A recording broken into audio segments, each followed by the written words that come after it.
Last night was a rough one. I went out with my friends for the first time all year, and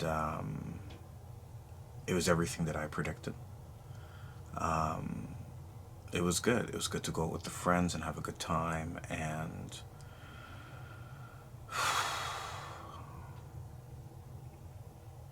enjoy a fun night, but really came crashing down at the end of the night because, as I predicted, uh, coming home with no Rambo um, made me feel extra alone. Um,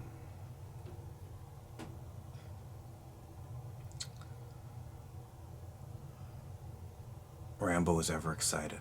He'd run up to me, I'd pick him up, he'd lick my face, try to put his tongue in my nose. Um, then he'd kind of look around like, hey, am I flying here? What's happening? The way his eyes were, it was almost as if he was sort of paranoid or shocked as to where am I going and what am I doing, puzzled. I'd put him down. He would sniff my feet, sniff my shoes, sniff me. Just wanted to know where I was, who I was with. Wanted me to tell him a story.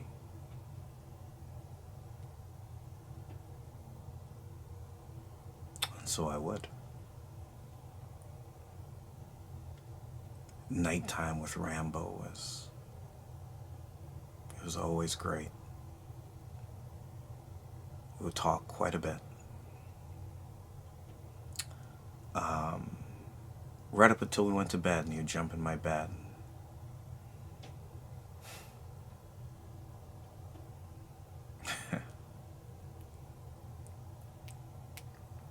Last night was hard, and it was good that I went out with my friends. It helped. I have to get used to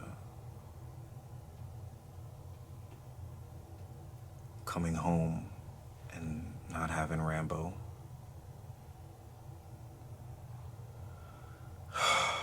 That's the thing, it's the getting used to them not being around. It always feels like you're letting them go or forgetting about them or moving on from them, and it's not. It's just what you have to do.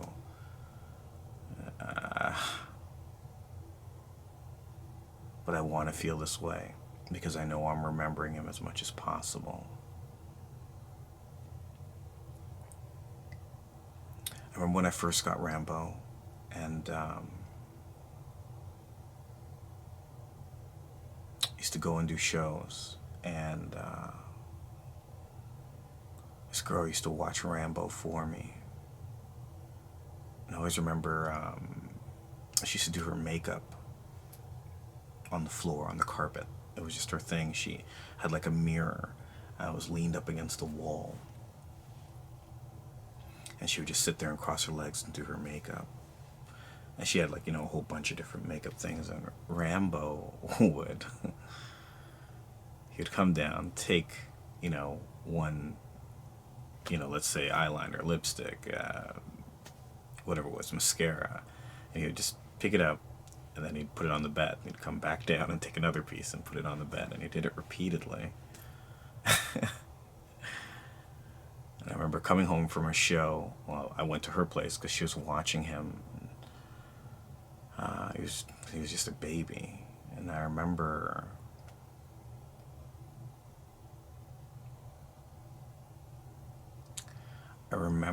him being so excited.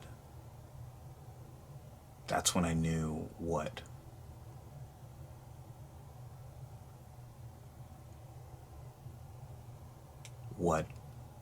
having a dog was about.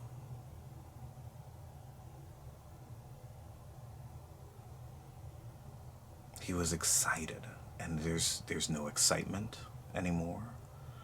My homies are always excited to see me, and everybody in my life, it's just not like Rambo.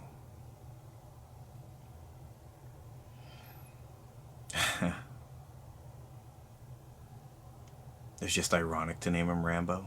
He was just a tiny little guy, and telling people I had a dog. It was going to be funny to tell people I had a dog, and that his name is Rambo, and they're going to think this is this giant,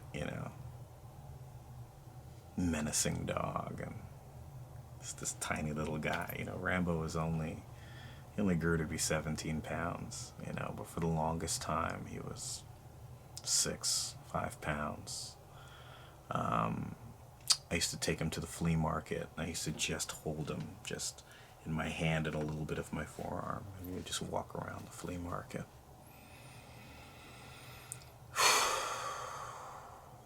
All I can do is remember the times and go about my day. All I can do is remember how great he was and how kind he was. The sadness comes from it just ending, and the guilt of always thinking maybe I just didn't maximize it enough. But I know the truth. I know no matter what I had done, I'd still have felt this way. But they're good memories, and the good memories get me to the next day. Because I have to be here to remember Rambo. And let everybody know how great he was, and let everybody know to appreciate their best friends, their family, their animals, because they give us so much more than we give them.